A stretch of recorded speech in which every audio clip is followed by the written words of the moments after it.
common sense, right? Once you learn this stuff, it becomes part of your skill set. And as I mentioned earlier, having and adhering to a proven system when you're doing due diligence will allow you to do it faster, easier, and more efficiently, and you're less likely to miss something. And that's what it's all about, really. Once you learn how to do this and track it and you have a system, it starts becoming second nature. Welcome to the Bulletproof Cashflow podcast. Let's get into the show. Hey everyone, this is Agostino. When we approach a new deal, we get all excited about the numbers. We lock it up and then we begin to work evaluating the deal. And this is where you really need to dig into the true value of the asset. However, it is often one of those most unsexy things to do when it comes to the real estate business. But regardless, learning how to properly conduct due diligence will save you a ton of time, money, and headaches. Well, today's guest understands the deep intricacies of due diligence of deals. He's been in the commercial real estate space for over 35 years as a commercial broker for 27 of those years, and as SVP of acquisitions and dispositions for a major real estate investing firm for 6 years. He also ran his own real estate syndication company for 3 of those years too. So needless to say, he's been around for a long, long time. Now, he's represented a number of Fortune 500 tenants, including Bank of America, Walt Disney, and Baxter Healthcare. He's also the author of the #1 best-selling book in commercial real estate books on Amazon, the Due Diligence Handbook for Commercial Real Estate. He's also authored How to Add Value Handbook for Commercial Real Estate as well. And of course, the Residential Agent's Handbook for Commercial Real Estate. Now, with all that, I'd like to welcome my good friend, Brian Hennessey to the show. Brian, thanks for coming on, bud. Agostino, thanks so much for having me on. I really appreciate it. Yeah, it's going to be awesome. Now, if you like what Brian has to say, you can reach him via his contact page at impactcoachingsystems.com. And if you like our content, please don't forget to leave a comment and rate the show. It helps us out tremendously when you do. Finally, if you text the word freedom to 202-410-4202, you'll get the free ebook, The Bulletproof Guide to Finding a Broker. Okay, Brian, go ahead and tell the listeners a little bit about how you got your start in the due diligence world, even before that. Well, what happened was after 18 years of being a commercial real estate broker, I had a client of mine who asked me to come over and act as his acquisitions disposition vice president. And at the time, I had sold him a couple of properties, sold property for him, and I was really not all that excited about jumping over, although he was a very ambitious guy who was a CEO turnaround guy, and he used commercial real estate as his avocation. And I just told him I couldn't do it, but he proceeded to chase after me to talk me into coming over with him. And I finally said yes. And I thought, okay, this would be interesting because I've always wanted to be on the buy side of the kind of properties he was going after. And I thought it'd be a natural slide, being a commercial real estate broker for 18 years. But what I found out very quickly when I got to the other side was it's very different. So what happened was the first couple of transactions that we were involved with were a couple of large office properties that we were buying from a Canadian investment firm.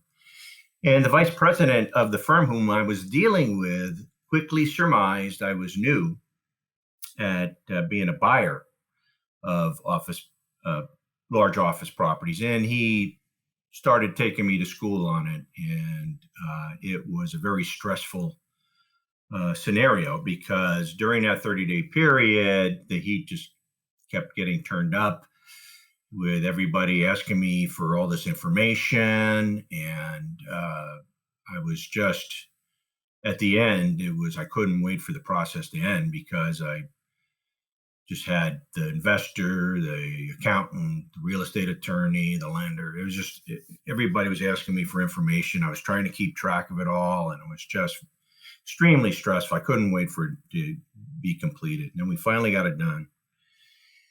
And then a couple of weeks later, I was walking into the office and one of the gals there said, "Hey, the investor would like to speak with you in his office." And I said, "Okay." So I walked in there and he said, "Have a seat." He got up and he closed the door behind him. And then after a few moments of silence, he said, I just have one question for you. How did you miss all that valuable information when we were purchasing those buildings? And I was a little perplexed. I was like, well, I'm not quite sure, exactly what you mean by that. Can you give me some specifics? And he started rattling off some stuff. And I just said, hey, I didn't even know I was supposed to be looking for that. And I did ask for that and I never got that. And I was, since I had never been a purchaser, I didn't know I should be asking that, those questions. And he said, I think I made a huge mistake hiring you as my acquisition disposition person just because you've been a broker for 18 years. And that night, that was a very poignant moment and humiliating and embarrassed. And I was like, I didn't know what to say. I just said, sorry, I didn't know. And, I was beginning to think maybe he did make a mistake, because there was a lot of money involved with these properties. One was 300,000 feet. The other one was 250,000 feet. These were big properties. And so that night I just tossed and turned in bed saying, what could I have done differently? How did I miss all this stuff? And the next day when I got up and I went in the office, I decided, I was going to make a reference manual for myself and which would have all the questions and the issues that need to be reviewed, the checklists that I needed. And I started putting together this reference manual and because I wasn't going to reinvent the wheel every time I bought a big property again.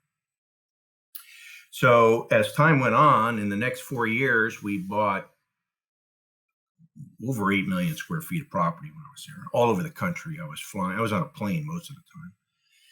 And because it was also all over the country, there's different nuances in every market. So I had a ton of stuff to learn because I didn't know what I didn't know. That was the problem. And, but every time I learned a new lesson, bang, I'd put it right in my reference manual. And the reference manual continued to grow over that period of time. So what happened was I left his organization about 4 years later, and I started my own company. And I syndicated 5 office buildings in Houston, 350,000 square feet. And there were some tremendous lessons learned in that. One of the main reasons was I bought it at the worst conceivable time, which was March of 2007. And the market just imploded. And I had to be on my A game the entire time because of just what was going on in the marketplace. But I managed to keep the properties leased to between 75 and 82% was the norm for me during that time, which was a pretty daunting task because there was so much turmoil going on, and I had tenants constantly calling me, and had over 60 tenants, some of them national tenants, and telling me they couldn't make their rent and they needed help. And so if any tenant was 5,000 square feet or more, I'd fly to Houston, sometimes just for the day, from Los Angeles to Houston, go have a meeting, do whatever I had to do to keep things together. And if that was the case, sometimes it was, hey, I'm sorry, I got to let you go. I'm not your business partner, right? But we managed to cash flow that entire time.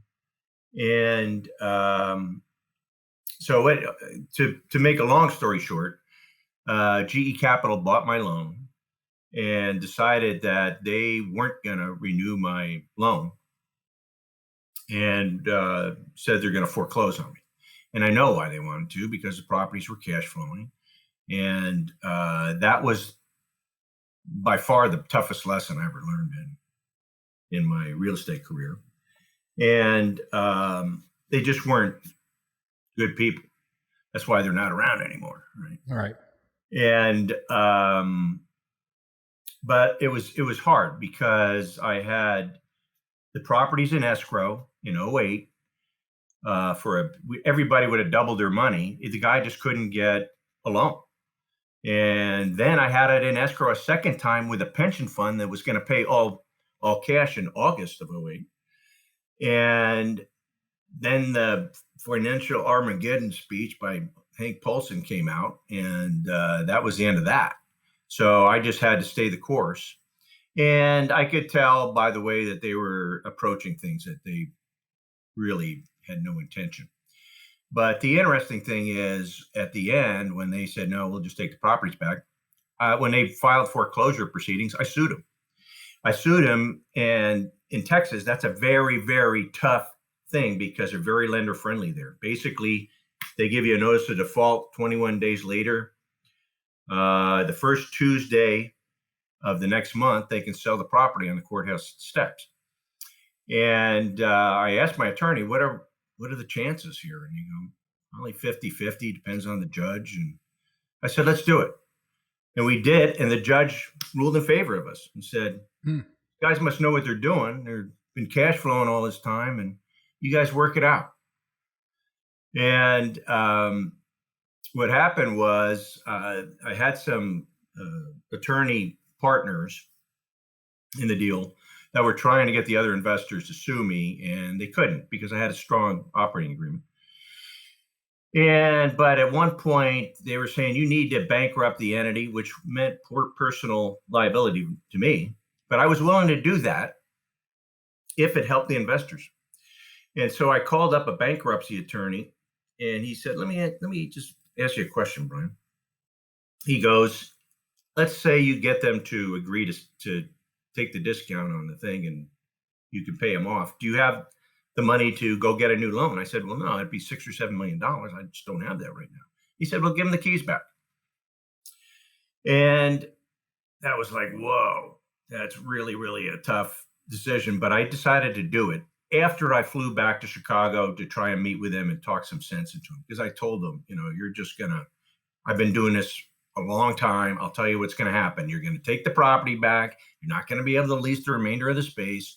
You're going to put the property in the market in the next year and a half, 2 years, and it's going to spell a huge discount, and people aren't going to pay you retail for it. So why don't you just let me continue to run the properties, and you'll make your 9-10%, whatever you're going to be making. I know you didn't pay par for the loan. And then we'll have some kind of waterfall agreement, and I'll do all the work and you collect the money. And they said, no, we're going to take it back. So what happened is they took it back a year and a half later, about 19 months later, I think it was. They put it on the market and they sold it at a discount for about $5.5 million discount off what they bought the loan for.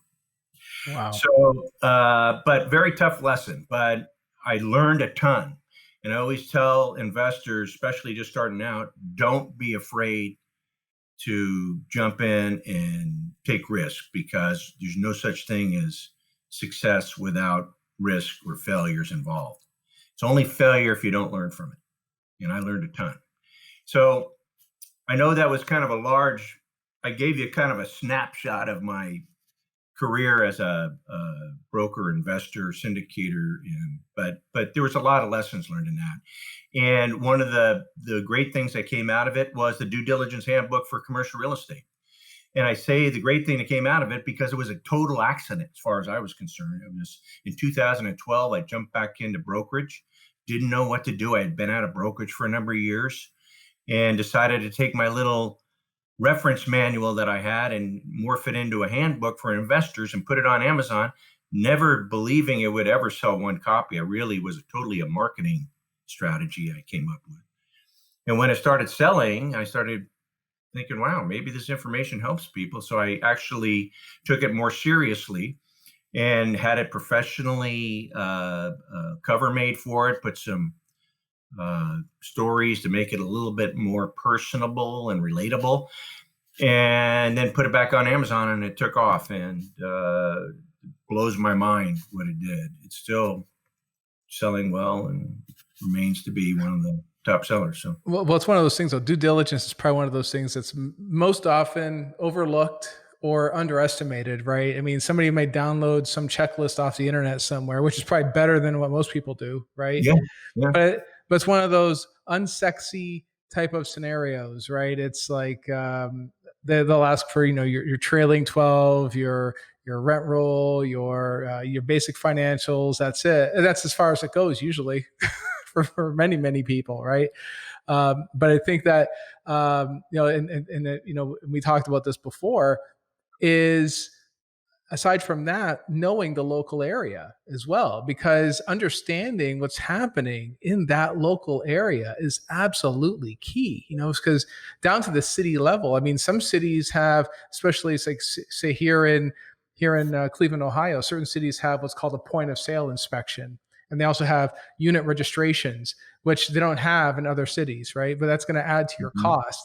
That's part of your due diligence. You have to know that going in, and the seller's not always going to tell you stuff like that, right? The seller's not, the broker's not. You're on your own. And, I said early on, even after 18 years of being a commercial broker, I just didn't know what I didn't know. And that's where I got into trouble. Warren Buffett says risk comes from not knowing what you're doing. Okay. Yeah. And the whole idea of doing due diligence when you're buying commercial real estate, which I consider the crux of investing in it, is you're reducing your risk down to very little to as much as possible, maybe nothing, right? Within your control, right?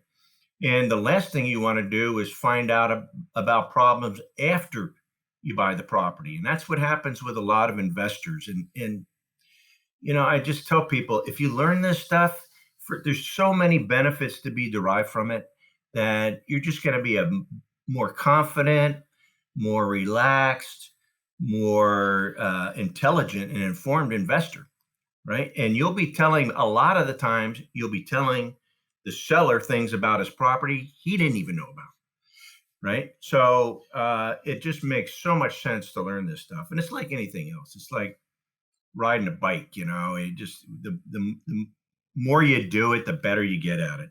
Every property's different, every seller's different, every market's different, so it's just, you end up developing this almost sixth sense after a while, just by what tenants are saying, people are saying. You just kind of almost just sense it, and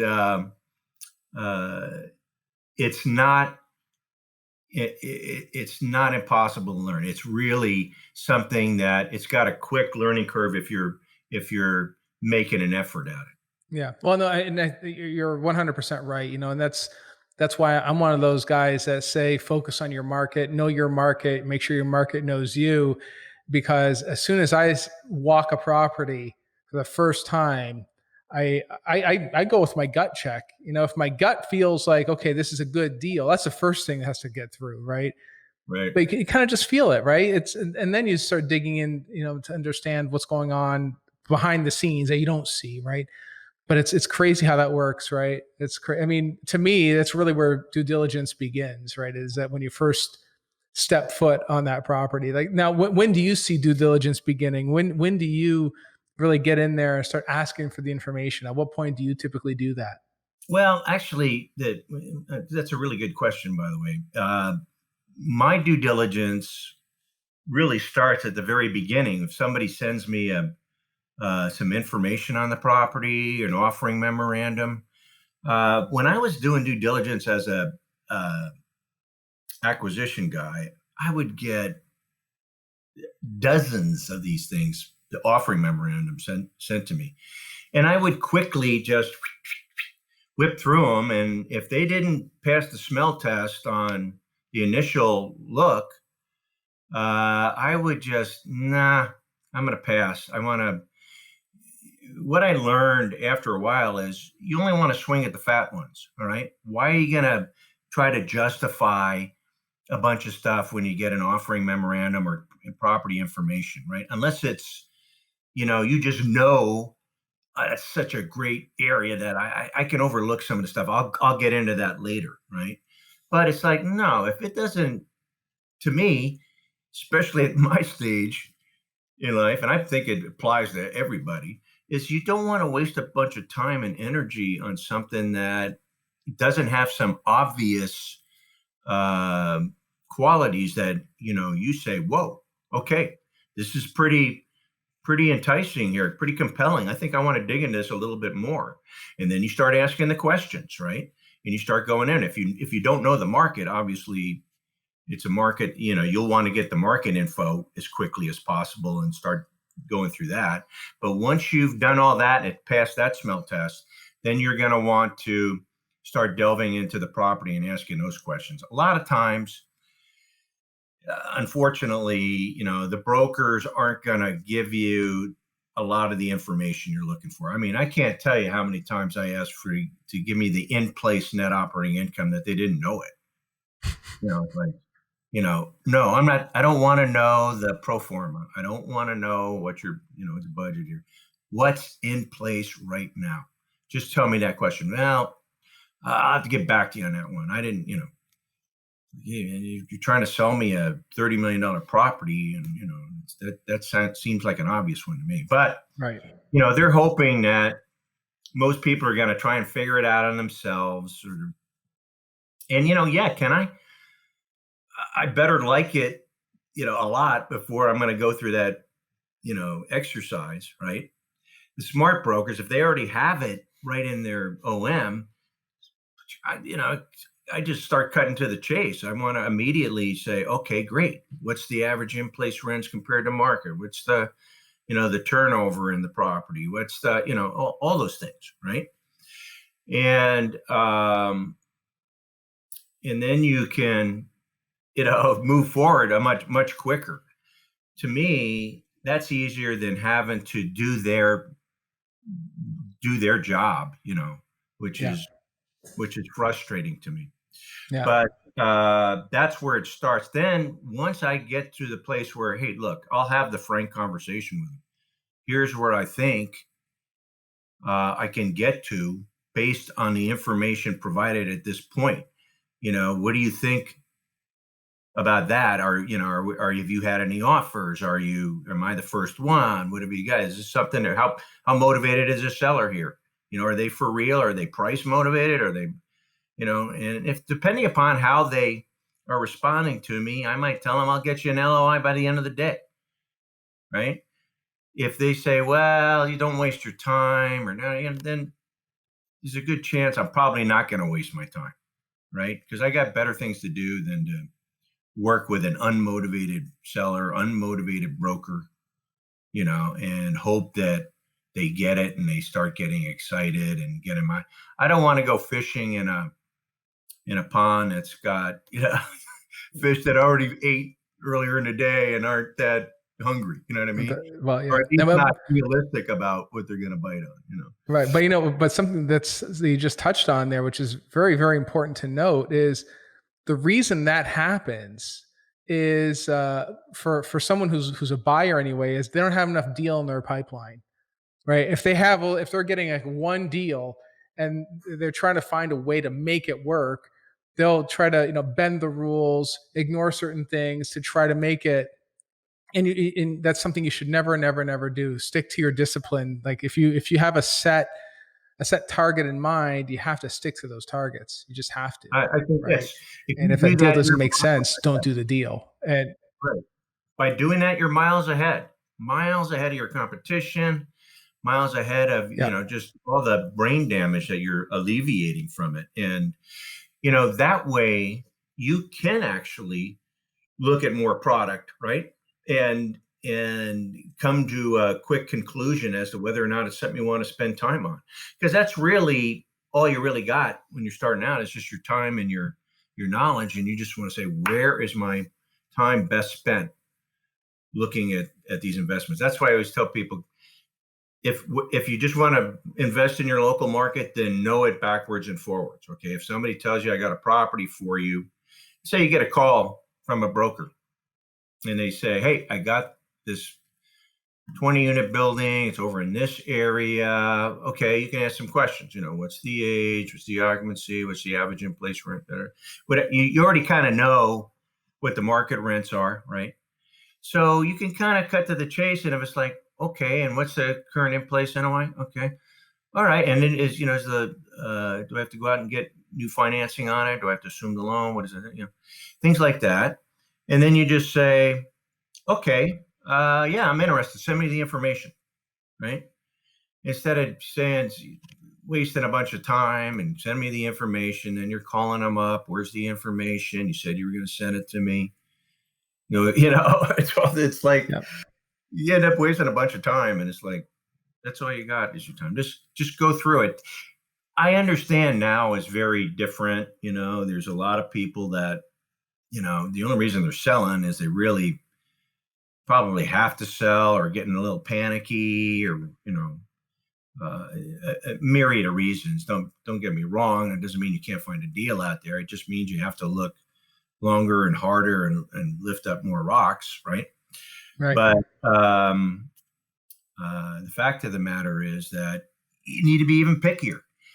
And due diligence at this point, to me, is even more critical. It's critical anyway, but it's even more critical at this point because now you could get burned real easy, and some people get more desperate during these times, and they're kind of, if there were any ethics there, they go out the window, right? And they're like hoping you don't find anything wrong. And that's just the time Right. you need to just pull out the microscope and start, getting into scrutinizing each and every little item. And if you do that, it's interesting because once you get familiar with the process and you're doing it, you start sensing right away if there's an issue, right? I mean, you probably run into that, and all of a sudden it's like they stammer, they stutter. I'll get that to you, by Friday. All right, it's Tuesday. Why is it taking you 3 days to, get To get a rent the roll. Yeah. Yeah. yeah, it's because you're trying to figure out either a plan to come up with to mitigate it, or hoping you forget about it a lot of times. And some of them are very adept at doing that, because when you're doing property diligence, you got a lot going on and a lot of questions happening. Yeah, I think that happens a lot, and especially in the mom and pop deals, right? The smaller, maybe under 100 units, it happens quite frequently. I find usually if there's some sort of management, they're able to get the information usually quicker, or without any instance, without any problems. But I mean, there's still plenty of things that they do. I heard of one case where the seller actually painted the roof black and then said that all the roofs were replaced. So the buyer went to go look at the property and everything looked nice from ground level, but then when he sent the inspector up, he noticed that it was actually, they painted it black so it wouldn't look like it was needed a new roof. So there's all kinds of different things like that happen all the time. All the time. I've got a boatload of stories that I could share. The one for multifamily, though, is I was looking to buy 150 units in Colorado, and the seller, it was an off-market deal, and I asked the broker who brought it to me, asked the seller if I could start inspecting it while we're negotiating the purchase and sale agreement, and he said no. And I said, tell him I'll get, because he said it's not insured, and I said, tell him I'll get the insurance, I'll cover him. I just trying to save time. Tell him he doesn't want to spend a bunch of money on legal fees if there's issues there that we can't resolve, and I'm going to have to leave in 2 days. I really don't want to come back and to inspect this. And he agreed. So when I went through there, I had an army of guys, contractors looking around and inspecting. And while I was talking to the property manager and the leasing agent, and the contractor, the main guy, came in and said, listen, I got to talk to you privately. And when I went outside, he said, I uncovered some stuff that looks pretty concerning. And it turned out that it was a walk-up 2-story. And this guy had covered up cellar, had covered up these footings around the bottom of the staircase where the stairs ended, and there was cracked footings with mud and plywood covering them up. And he says, I think there's more than just this. And I said, do me a favor, just go through it. And then I said, I'm going to be at the airport. I got to leave in a few hours, but why don't you call me when you come up with your findings and, let me know what's going on. And he did. And he said, no, we found a number of these. I said, well, talk to me in dollars, here, what are we looking at? And he said, well, it's hard to say at this point, but I'm going to guess all the stuff we looked at is probably somewhere between $1.5 million and $3 million, depending on how bad it actually is. And I go, I'm passing. I don't want this deal. I know he's not going to take that big of a discount. So those are the kinds of things you can come across, and fortunately, I didn't spend a ton of money on legal fees yet. That would have really been upsetting. And I spent a bunch of money on legal fees only to find out this guy was, had shenanigans going on with covering, issues up.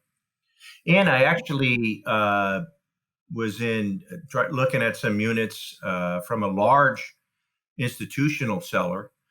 There was like 300 units. I was looking at the vacancy and I said, let me see all the vacancies. And they said, they're essentially the same. I said, I want to see them all. 2 of the units were out of service, one from mold damage, another one from smoke damage. And had I not looked at those, I would have been looking at replacing all that probably to the tune of 40 to 60 grand a unit, So that's why you want to ask.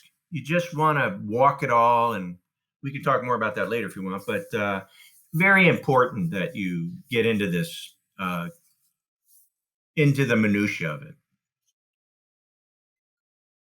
But it sounds like, though, in both those cases, well, the second one, less so than the first one, you actually spent some time and money really trying to figure this stuff out, right? So you have to get a contractor out there. The contractor, you probably have to pay them something to go there and spend time to work on it. But that's far less money than it would have to go ahead and buy the asset, and then it would have been hosed. Absolutely. Look, if you're afraid of spending money going in, you're stepping over the dollar to pick up the nickel. Okay. Right. And that's a silly way to approach it. Just then, if you can't deal with that, don't play in this game, because you're going to end up getting hurt. That's right. And it could be spend some money up front to find out, and time and energy, Yeah, and it could also be a case where maybe the guy would give you a discount. There's been instances when I don't think this guy would have. This was an off-market deal. The broker kind of let me know he had it on the market before. It fell out of escrow a couple of times. Well, it's kind of obvious probably if those people were doing their due diligence, what was going on, right? Yeah. So I didn't really want to take on that kind of actual capital expenditure to have to go through and redo foundations, and that was way more than I was willing to take on. Yeah, that's insane. That's too much. Yeah. But there's been cases where what we did was we inspected all the sewage lines. He had said that he replaced all the sewage lines with PVC. We went ahead and did an inspection anyway, and we found one ceramic one. It was just one of those old ceramic sewage pipes, and it was cracked. So hey, it was only $12,000 to fix it. Not a big deal. We didn't retrade or anything else like that. We just say, hey, listen, can you fix it or give us a credit or something like that? Not a big deal. Very uneventful, very simple, right? But it's one of those things that you can't see until you're in due diligence. But regardless, we know that it's there. We're going to take care of it. We're going to fix it. And because that could be a serious issue, especially in the winter times where you get really, really rough winters, and trying to tear up concrete is tough to do any given time, especially in the wintertime. But anyway, it's one of those things that you're doing the work up front to determine what you're dealing with, right? And that's absolutely key. Absolutely key. Yeah. So now shifting gears here, I know you've been a broker for a very, very, very long time as well. And one of the key things that people often consider is how you develop those relationships with brokers, and maybe even leaning on the broker for help when it comes to finding out what's going on in that area. So a key part is developing those relationships. What sort of insight do you have in terms of, for someone listening, how to develop those relationships with brokers? Well, I think first and foremost, you got to be very forthright and don't spin their wheels, because unfortunately, and I don't know why, it just is the way things work, where people have brokers are considered commodities. The majority of them really don't do a proper job, and I'm not just kicking my fellow brokers that are out there around for the hell of it. I was so frustrated when I became a acquisition person. None of them wanted to help at all. Very little. I'd ask them to go down to the city. Can you go check this out? No, we don't get involved. Well, actually, when I first got in the business, they told me not to get involved with due diligence, that I'd be opening myself up for a lawsuit. Well, the exact opposite is true today. Okay. If you don't get involved with due diligence, you're opening yourself up for a lawsuit. Why? Because there's case precedent against brokers. You got a big bullseye on your back. Most brokers have errors and omissions insurance, right? So the attorneys just drag everybody into court and pass the hat around, right? And then if the judge says to you, like, you're in a state like California, it's a very consumer-oriented state, right? You get dragged into a court of law, and the judge is going to say, were you going to be compensated on this transaction? Yes, Your Honor, I was. Well, why didn't you tell your client that they should have checked that out? Well, Your Honor, I didn't know about it. Or, well, if you didn't know about it, why didn't you get an expert or point them to an expert to tell them about it, or tell them to call the expert? Well, Your Honor, I didn't know. Well, guess what? Ignorance is not a defense. You're responsible. Your E&O insurance is going to be utilized, right? And the attorneys know that. So guess what? You're going to be part of the contributors, and brokers have big deductibles for that. They're like $50,000, $100,000, right? Yeah. So it's not a little bit of money that you're going to be laying out. And quite frankly, I tell brokers, look, you should be helping them anyway. You should be learning this stuff. Guys, I will say this, the millennials seem to be much more open to, getting involved with that stuff. They're usually the ones that resonate with my stuff. The old timers, guys in my genre age group, right?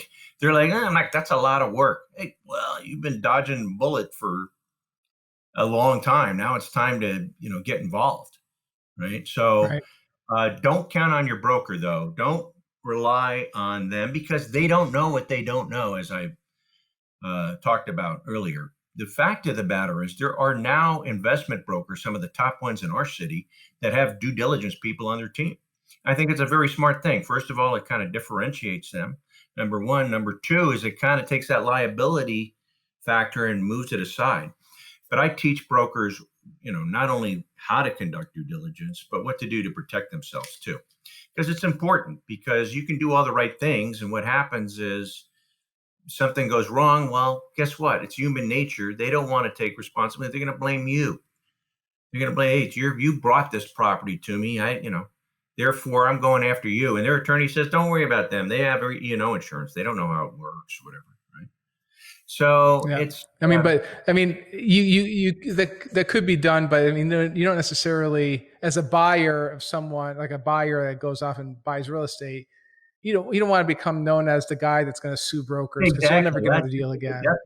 So don't do that. Yeah. If you're in a market, especially if you're in specific markets, the one thing I say is treat brokers fair. Okay. If you do, yeah. I just had this conversation with an investor the other day, who's actually a broker and looks to participate in the fees. I go, look, do yourself a favor. You want to see more properties than you know what to do with? Don't go after the fee. Just tell them, I'll pay your fee if the seller won't pay it. you know what's going to happen? You're going to get more properties than you'll know what to do with. That's what happened to me when I was a syndicator. I said, hey, I'm a broker, but I don't want to participate in your fee. Just bring me the thing. In fact, I'll pay your fee if they're not going to pay it.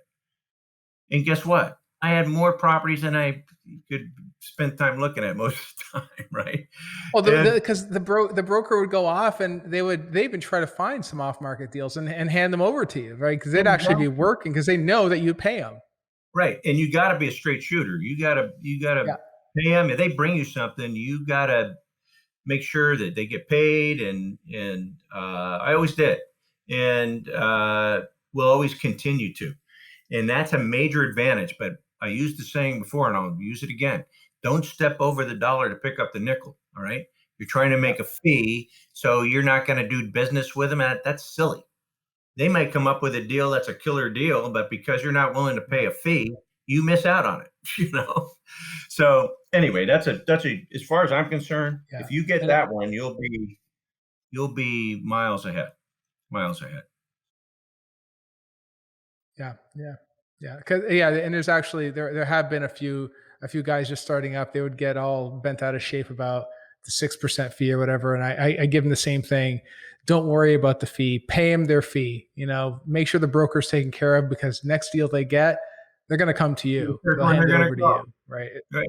They call you up. Hey, I'm going to deal with him. I'm going to deal with Agostino because he took care of me last time, and I don't have to worry about him going around me and doing, So that's right. Now, Brian, for the person listening right now, what piece of bulletproof advice would you give them if they're either considering due diligence, or maybe they're getting into the real estate game, or just pondering life? What would you tell them? Well, a couple of things. One is, when it comes to due diligence, assume nothing. That's where I see people getting into trouble all the time.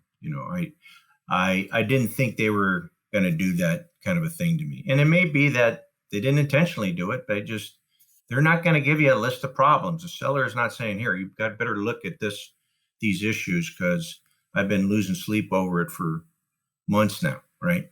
No, you have to go in and you have to learn this stuff and rely mainly on your own due diligence skills and intuition and sense of common sense, right? Once you learn this stuff, it becomes part of your skill set. And as I mentioned earlier, having and adhering to a proven system when you're doing due diligence will allow you to do it faster, easier, and more efficiently, and you're less likely to miss something. And that's what it's all about, really. Once you learn how to do this and track it and you have a system, it starts becoming second nature.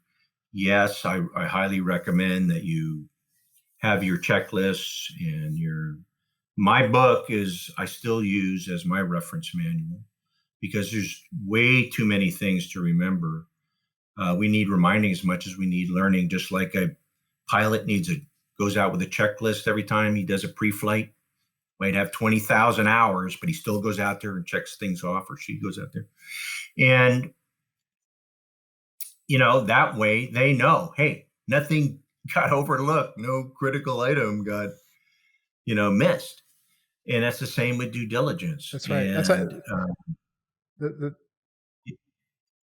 So that's why I say the due diligence handbook is really a reference manual. It's really not yes, it talks about transactions and things like that, and mindset and all that, but it's really something that you pick up and flip through the pages and go to, okay, these are the things I need to ask for, and you'll be glad you did. You really will. And while we're on that subject, I would offer your listeners a 30% discount off my due diligence video course. If they go to Impact Coaching Systems, that's with an S at the end.com. That's impactcoachingsystems.com. Put in the initials DD as in due diligence VC video course 30 in the discount code, and you'll automatically get a 30% discount off it. And I would tell you that if they do that and they watch that thing. It's got a ton of resources, by the way, on it. It has a 14-page due diligence checklist. It's got tons of forms, sample purchase and sale agreement, letters of intents, just a bunch of stuff on there that is really, really helpful, especially for the investor who's starting out in investing in commercial real estate. And you can go over that a couple of 3 times. You'll be miles ahead of your competition out there. I'm not just saying that. I mean, if you don't think it's worth 10 times what you paid for it, just send me an email. I'll happily refund your money, because I know it's worth. If I said 100 times, people would think I would be exaggerating, but I'm not. No. Well, I mean, hey, listen, due diligence is one of those super, super important things, often overlooked. And like I said at the beginning, it can be very unsexy and a whole lot of work, but it's one of those things you got to get down, because that's where you really make your money, is right at the beginning. If you buy it right, that's ultimately where you find your value. The last thing I would say, and people, because I get asked this in my, if I do a podcast or a webinar or something, what's, the most important thing I think when investing in commercial real estate, and that's love and service.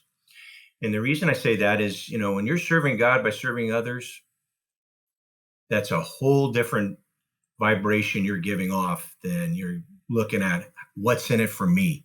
How much money am I going to make? Right. And people are much more receptive to you when you go in with the mindset of that. I mean, first of all, if you make that the pole star of your investing and your life, really, it's going to be so much more advantageous to you than if you're just out there looking for, how much can I get? How much am I going to get out of this deal?